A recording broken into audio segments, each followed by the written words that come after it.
70s thing going there. I got someone's underwear. Robert Kennedy, thanks for taking a minute. Simple question. Tucker, it's good to see you. Listen, You're a Bitcoin maximalist. You're Bitcoin forever. I hate this central bank digital currency. Hey, I don't have all the answers, but together, I know we can find them. hey everybody, welcome to the show tonight. Happy Monday. Rob Nelson live, coming at you from Balboa Island, Newport Beach. All right, so if you're old as I am, you remember Harrison Ford in Star Wars. It's interesting, right? Mark Harmon. Yeah, nobody remembers Mark Harmon. I mean, honestly, like he had one big role. That was being, Luke Skywalker. He was a horrible Luke Skywalker, right? I mean, it's horrible. Like, honestly, like Harrison Ford wasn't supposed to be the star of Star Wars. Mark Harmon was. And Mark Harmon was like, kind of like, it was sort of you almost didn't believe that he was this guy who was like, had this, hero's journey, this transformative thing to his power. It's sort of like Harrison Ford had it. Harrison Ford had it in the movie and in real life. Harrison Ford became a global movie star. Mark Harmon became basically a nobody. I mean, the only role I can remember him in other than that is he was in, The Fall of the House of Usher, the series based off of Edgar Allan Poe's Fall of the House of Usher. Played like the guy who was, the lawyer guy with a big backstory thing, like kind of a side part in it. Harrison Ford became a global phenomenon. Mark Harmon, a nothing, a zero, nothing. And again, if you're honest, go watch Star Wars. How compelling is Mark Harmon? How compelling is Luke? It's like you get his story, you get the journey, but you're like, you really? Don't buy it.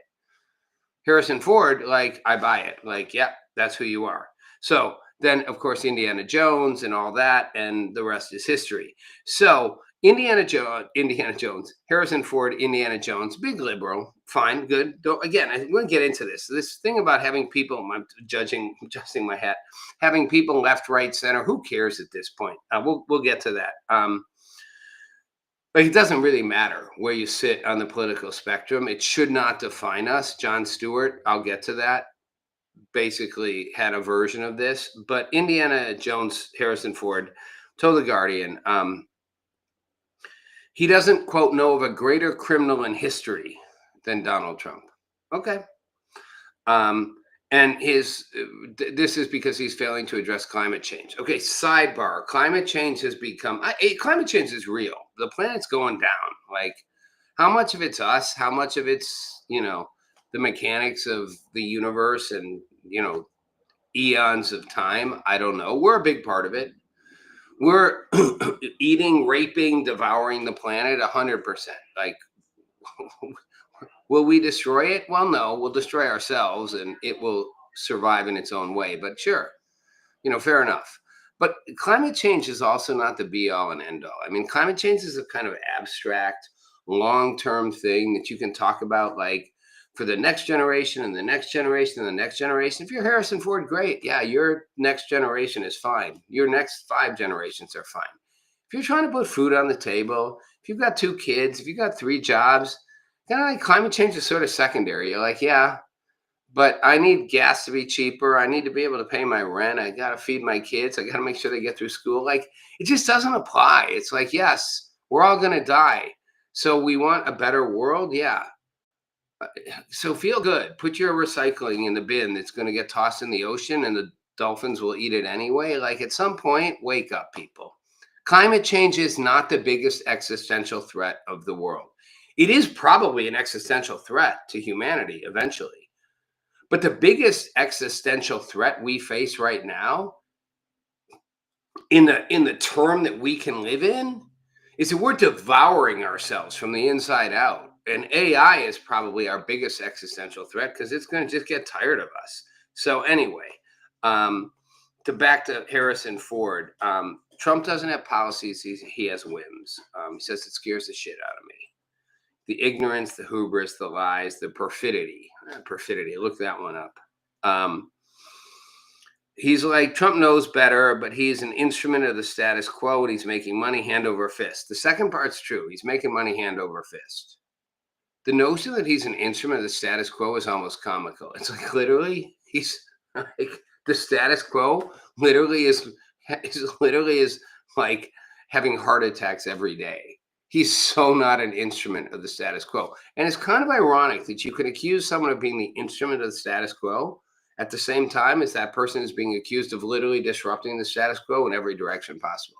He's turned every single thing since the end of World War II, the beginning of the Cold War, the post-World War II kind of economic political system. He's turned it all on its head. He turned media on its head. He turned politics on its head. But he's the instrument of the status quo. It just cracks me up. Which are you? Are you a tool of the status quo? Were you the guy who's literally shoved a stick up its ass and said, fuck you? Like, you can't be both. You just can't be both. Like, the fact that people can accuse him of being both is the sort of evidence that he's not both. He's not a tool of the status quo. He is making money hand over fist. Harrison Ford's right about that. And then he concludes with, I don't know a greater criminal in history. Well, I can think of about 10 off the top of my hat, many who he's been compared to. Hitler, Stalin, Mao. You know, we start with 3 there. How about serial killers? How about Pol Pot and, Korea? I mean, Vietnam. I mean, I don't know. Like, I could go on. Like, you want bigger criminals in history? I mean, is Trump greedy? Yeah. Does he make money hand over fist? Yes. Is he the greatest criminal in human history? Not by a fucking long shot. Not even remotely close. And by definition, if he's the greatest criminal in history and all the people who support him, I guess that makes them like accessories to the crime. So basically half of America, welcome to being accessories to the biggest criminal in history. But it's all about climate change. Again, Harrison Ford's like, we can do it. We can change it. We can fix it. You know what? Go read Neil Stephenson's latest book. I mean, it's a complex problem. And yes, we are ultimately destroying the planet or humanity's ability to live on the planet. But people have much more immediate problems they have to deal with. And Terminal Velocity, by the way, his book about it, climate change. And Ford concludes with, we have to have the political will and the intellectual sophistication that we human beings are capable of change. Well, that's a nice elitist statement. You got the political will and the intellectual sophistication. First of all, 3 out of 4 of those words are huge words. Most people are like, intellectual what? Sophistication what? How about you got to realize most people literally, 65% of Americans live paycheck to paycheck. Do they want a healthier planet? Of course. Are they trying? Sure. They probably do the recycling thing, doing their good deed, not realizing it makes no difference. Like, it's Gavin Newsom at the, whatchamacallit, French whatever restaurant. like, wow. How about Harrison Ford? You donate 98% of all the money you have to the cause. How about that? How about you just take whatever you're worth and give 98% of it to the cause? Or how about you spend the rest of your life, the last 10 years you got left or whatever, you're in your 80s, simply every single day going out and trying to make average people's lives better who can't afford to have, let me read it again, political will and intellectual sophistication. They simply want to feed their families. They simply want to do what you tried to do and got lucky because you became a movie star. They simply want to survive. How about that? We'll start there. Anyway, I'm not trying to pick on Harrison Ford, but he did have a great conclusion at the end. He said, if you look at the economy, you'll figure out where the commonality is. It's where always was. Rich get richer, poor get poorer. Ain't that exactly right? Well, maybe that would make you realize, since the rich get richer, that would include you, by the way, you and Donald Trump. The poor get poorer, which is true. I've always said this is Left, right's not the issue. It's a class warfare. Black and white isn't the issue. It's a class warfare. It's people with less and people with more. Maybe you'd realize the rich get richer, the poor get poorer. The poor can't afford to fight for the climate change of 3 generations from now. They're simply fighting to make sure they and their future kids and grandkids live. Same way you're fighting for you to stay alive. We're human beings. We fight for survival, and we fight for the survival of our families and our kin.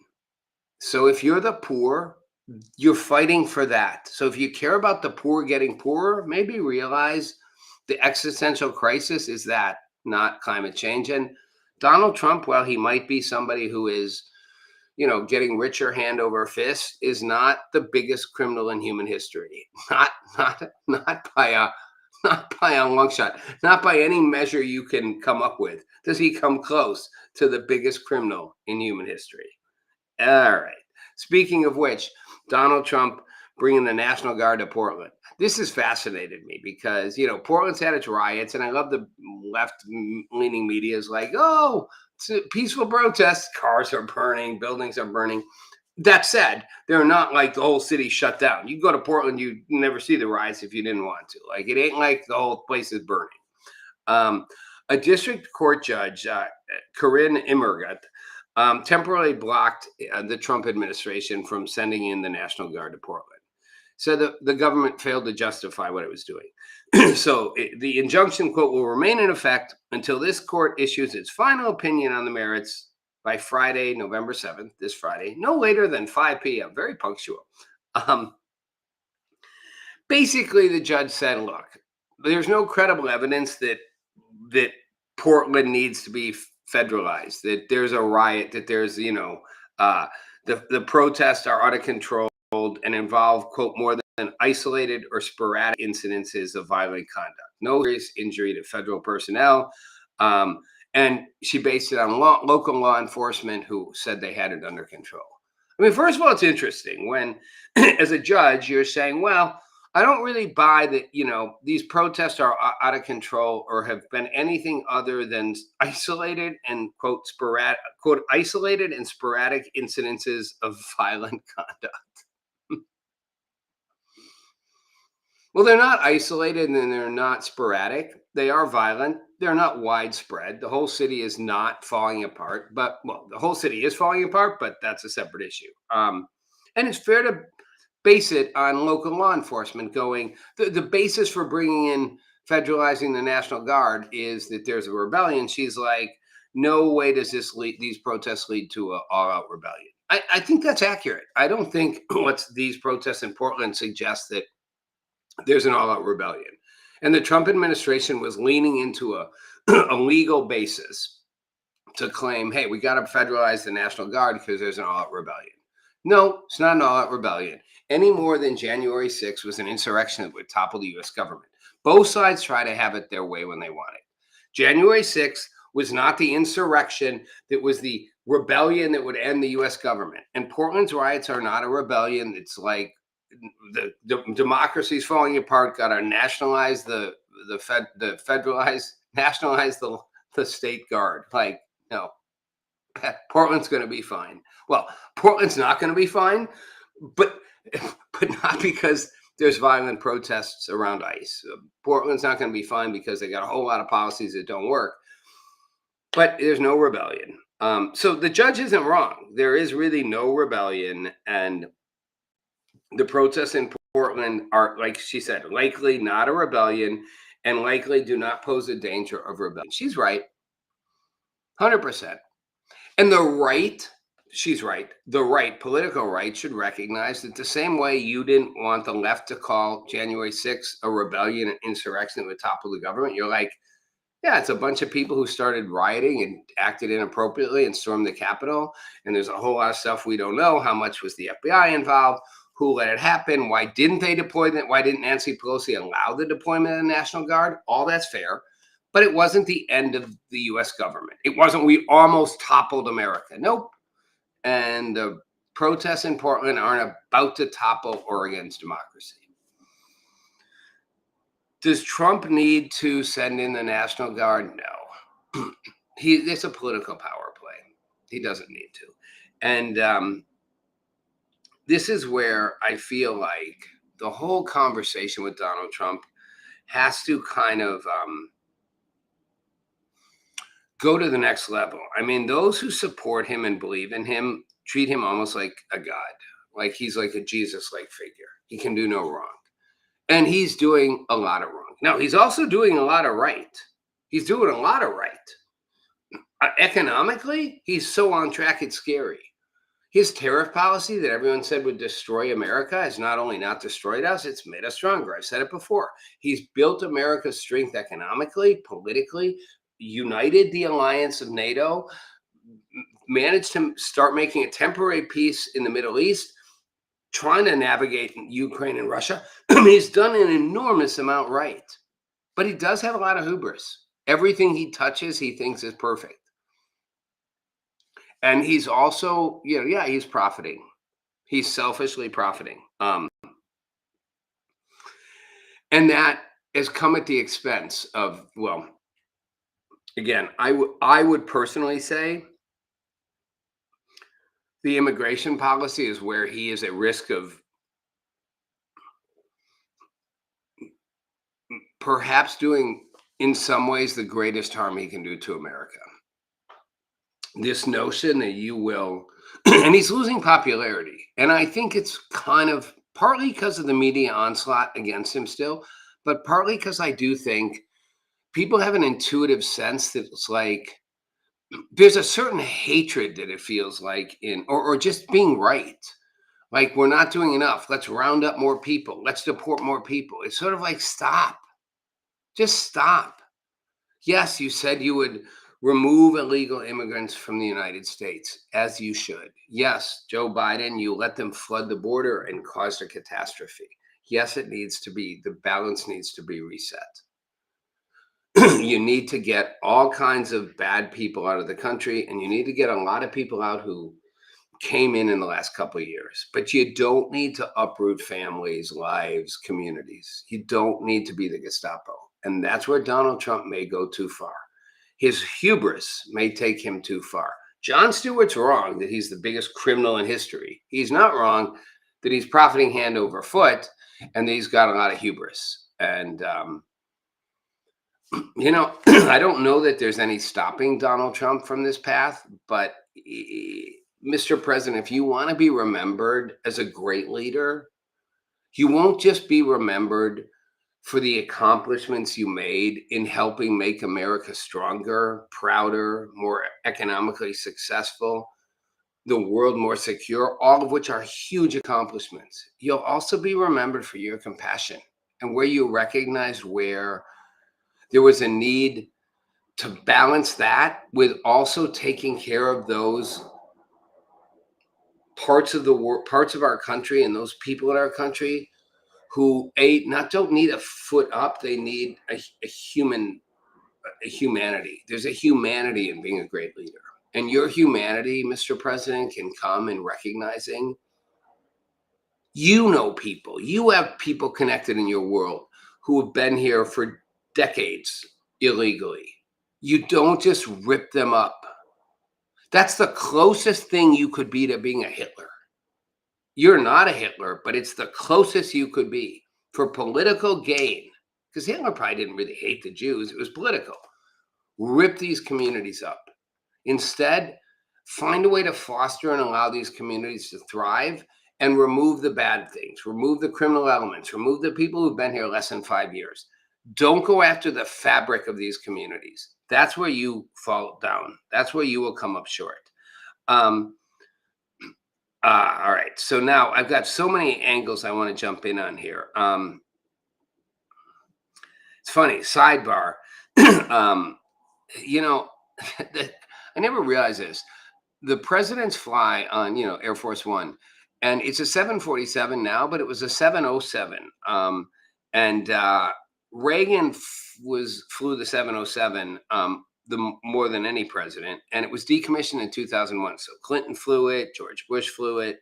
It's funny, it was decommissioned 3 days before September 11th. And Reagan's the one who wanted it upgraded to the 747s.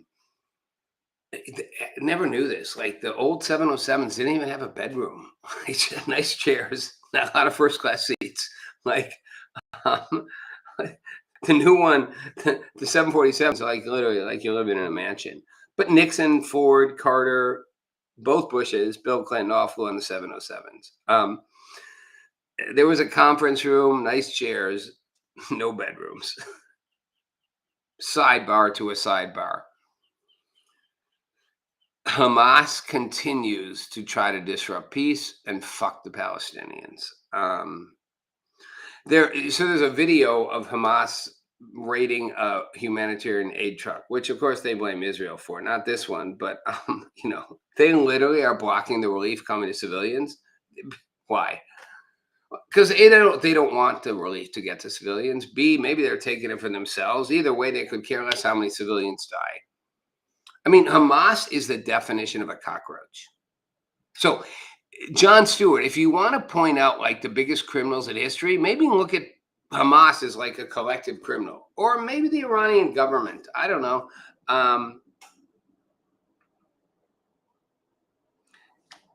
The notion that you have sympathy for these terrorists, if you understood the sympathy was because they feel like in a battle with Israel, maybe. But when you realize they terrorize their own population for their own gain to stay in power, that's the definition. Like it's just so disgusting. It's like the definition of abuse. Like you're not really trying to help the Palestinian people. The Palestinian people are tools, toys for you, for your battle against Israel, which is an ideological battle funded by Iran. So it's a religious ideological battle. But I don't know where in that battle it says you are allowed to take all the people you're supposed to protect and say you're fighting for and make them basically cannon fodder. Hamas are a bunch of cockroaches. And everybody out there marching for them, you are accessorizing. You're the accessory to the cockroaches. You're kind of a cockroach yourself. All right. Going back to domestic politics. I know this show's going boop, boop, boop, boop, boop. Bill Maher, who I love because he's an old school liberal. He hates Donald Trump. He's not a fan of Republicans. He's a classic liberal, and he hates the woke. Like he's kind of what's left of the middle. Compared the Democratic Party to Sears. So I grew up shopping at Sears and JCPenney. And he's like, Sears used to, I didn't know this. Sears used to control 50% of the appliance market in the US. And they built the Sears Tower in Chicago, which at the time was the tallest building in the world. And he's like, the Democratic Party is Sears. Like they're going down because nobody knows Sears anymore. Like Sears was half the shopping mall when I was a kid.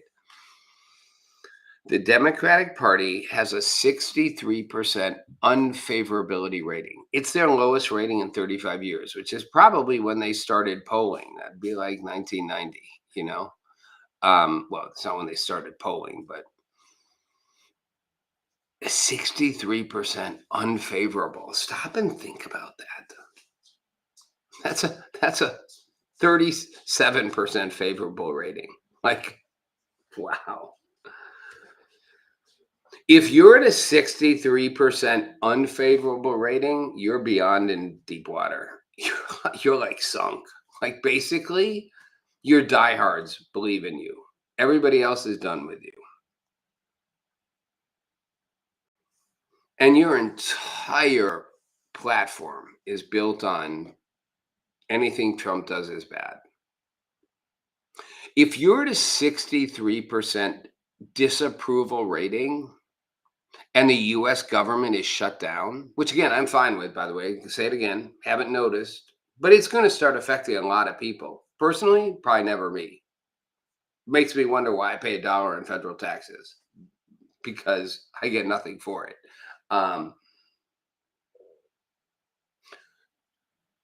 How does it look when the Republicans can say, we are willing to open the government as long as there's no conditions?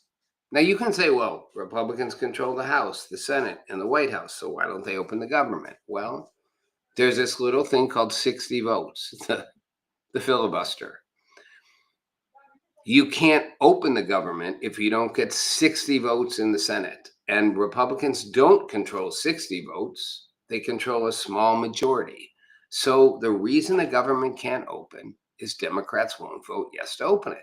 They will vote yes if Obamacare subsidies are locked in.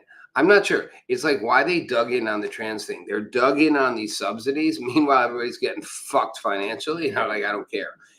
But again, if you were at a 63% approval rating, maybe you could weather that. If you're at a 63% unfavorable rating, I don't think this ends well for you. Like, eventually you're going to open the government and you will get no wins from it. Enter Mandami in New York. That's where he comes in. He's like, I don't really care about either of the political parties. It's sort of like nobody at this point cares about them, about the leaders, the elected officials. He's like, honestly, let me talk about what's a problem for you. You're all paying too much money. Now, is he right about the solution? No. Is he right about the problem? 100%. 100%. Rents, food, cost of living off the charts in New York, in Los Angeles, in every big city, even in like a mid-sized city like Nashville. His solutions probably won't work. Price controls, taking over grocery stores, free transit. Who's going to pay? Well, you tax the people who are already taxed off the planet. They're just going to leave. The rich will leave. The rich will always be okay. Mandami's appeal is that he's addressing what people actually care about, their real problems. I don't hate Mandami. I think he's a bit of a fake. He's like a good-looking, charismatic, came from wealth, kind of hypocritical. Like his home country, like literally kills homosexuals. They don't chop their hands off; they execute them, and you still keep a citizenship there. Like, really? Okay. So much for your beliefs. But he is addressing the core problems that people feel every day, and that's why I think New Yorkers like him. He's going to win. And I think it's why Republicans attack him every day. I mean, if you look at the press conferences, every major Republican press conference, Senate, Congress, whoever, they all talk about Mandami. Like, why?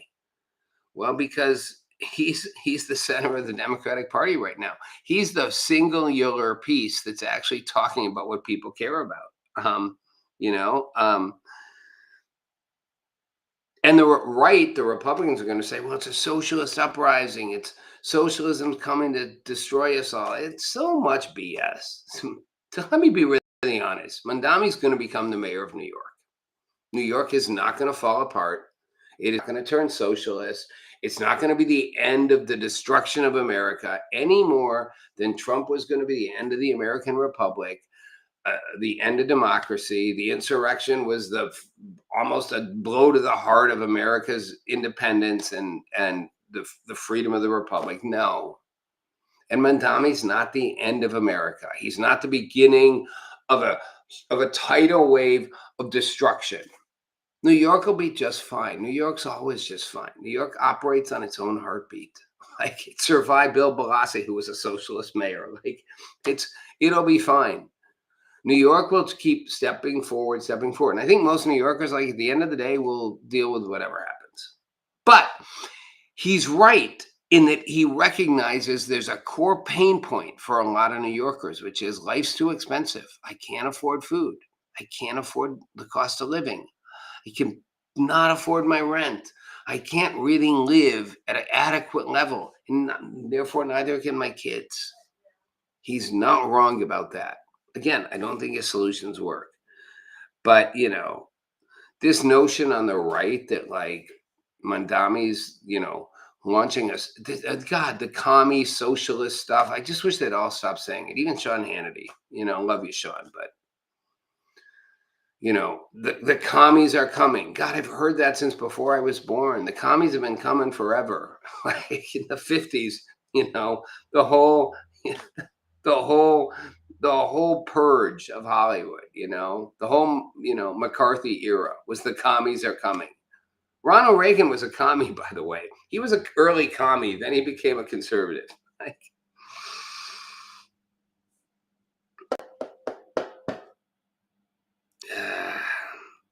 Mandami said this: I understand if I was one of the leaders of the Republican Party that had led a campaign that promised Americans a lower cost of living and cheaper groceries, and all I could deliver for them was a government shutdown, then I too would be looking to distract in any way that I could from those lack of results. Well, he's wrong that the Republicans caused a government shutdown, but he's right. Trump promised lower prices, better standard of living, dealing with household issues. He hasn't delivered.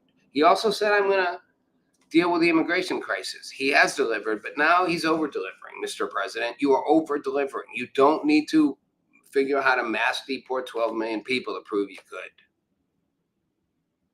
And at the end of the day, basic, James Carville said it when Clinton was running for president. It's been true ever since. It's the economy, stupid. It's always the economy. Everybody cares about what's most basic to them. My paycheck, my ability to survive, my ability to pay bills, my ability to enjoy my life. It's the economy. It's always the economy for everyone, every time, including for Donald Trump. How much money do I have? It's always about the economy. All right. I am just about out of time, so I want to leave it on this. And I'll be coming back to do the nightcap. We live in really complicated and somewhat troubled times. And the divisions between us are more artificial than real. And Jon Stewart on a podcast the other day said, I have an uncle, I'm not quoting him, but he was sort of like he's kind of right of Hitler. Like, I don't literally think that's what he said, but he implied the guy's so far right. And he's like, why do people think I can't have a relationship with him? He's like, I actually love him. He's an amazing human being. He's called him a three-dimensional human being. He's like, things about him I absolutely love and admire, and I love the heart and soul of him. We just disagree. Why is that not okay? That's where we are. Why is it not okay to love somebody deeply, passionately, convictedly for who they are and still radically disagree with them? If we can't do that, we're done. You got to be able to look at somebody who doesn't agree with you politically and go, all right. And I've got friends and family the same way. We don't agree, but it doesn't change how much we love each other. It doesn't change who we are as people. We just have different beliefs. Sort of like I'm a Packers fan, someone else is a Cowboys fan, someone else is a Giants fan, someone else is a Lions fan. It's okay. I hate the Dodgers. You can love the Dodgers. I'm a Brewers fan. The Dodgers kick the crap out of the Brewers every time. Not a Dodger fan. You can still be my best friend and love the Dodgers. And we can watch the game together. You can go tailgate in Lambeau Field with Vikings and Lions fans, and then you all wear your gear into the stadium and cheer for your team. Like you can say that's sports, that's not life, but it's the same. You can believe in certain ideals and certain ways of doing things, and somebody else can have a different vision. Democrats, Republicans, left, right, it's all okay. Like I said, the left-right divide is really, really not a real divide. It's a class divide. Populism is left and right combined. The reason we think we can't do it is because we demonize Trump is Hitler. That's why I can't. But if you realize Trump isn't Hitler, if you realize a lot of what Trump's doing actually makes sense for all of us, and some of what he's doing makes sense for none of us, we'd all find a common ground. Thank you for watching. I will see you guys on Wednesday.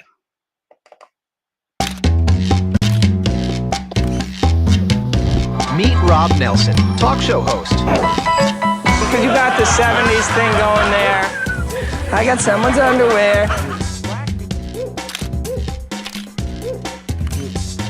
Robert Kennedy, thanks for taking a minute. Simple question. Tucker, it's good to see you. Listen, If you're a Bitcoin maximalist, you're Bitcoin forever. I hate this central